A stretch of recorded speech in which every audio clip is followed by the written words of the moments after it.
గణన అనేటువంటిది ముహూర్త సమయానికి జరుగుతుంది. తమిళనాడు ఆ ప్రాంతాలు మన తెలుగు వారు ముహూర్త సమయానికి ఇవన్నీ కూడా మనలో కలిసిపోయి ఉన్నాయి. ఈ ఆచారాలన్నీ ఇవన్నీ మనకి రామచంద్రమూర్తికి ఆచారం జరిగేటువంటి గొప్ప కళ్యాణం. ఆ రామచంద్రమూర్తి సీతమ్మ వారి మెడలో ఆ మాంగళ్యాన్ని ధరింపజేసేటప్పుడు జగద్రక్షణ హేతున అంటారు. ఈ జగత్తును మొత్తాన్ని కాపాడడం కోసమని సీతమ్మ వారితో ఆయనకు కళ్యాణం జరుగుతున్నది కనుక మాంగళ్య తంతునాడైన జగద్రక్షణ హేతున కంఠేర్పయామి శుభమి. ఇక్కడ మామూలుగా అందరూ కంఠే బధ్రామి అని అంటారు, కంఠే అర్పయామి అని అంటారు. ఆ విధంగా చెప్పాలి మంత్రం.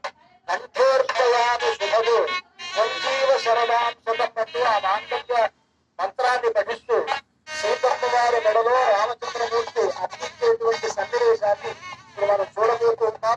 అర్చక స్వాములు ఆ కార్యక్రమాన్ని నిర్వహిస్తూ ఉన్నారు. సాక్షాత్తు రామచంద్రమూర్తి సీతమ్మ వారి మెడలో ఆ మాంగళ్యాన్ని ధరింపజేస్తూ ఉన్నారు. సుమంగళీర్తి మంత్రేణ శ్రీ సీతామహాలక్ష్మీ దేవ్యాః కంఠే మంగళ సూత్రం దత్వా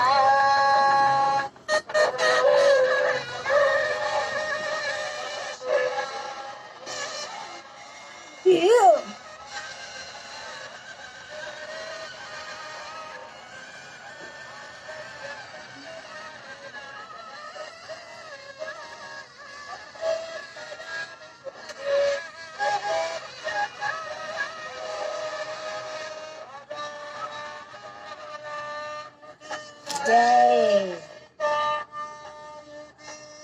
జై జై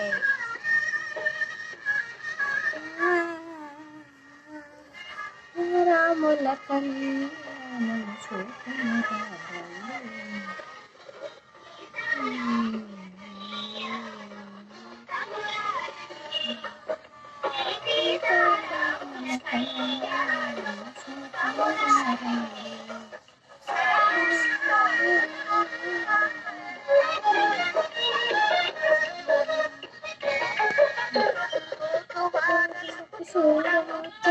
పుణ్య పురుషులకు ధన్య భాగ్యమట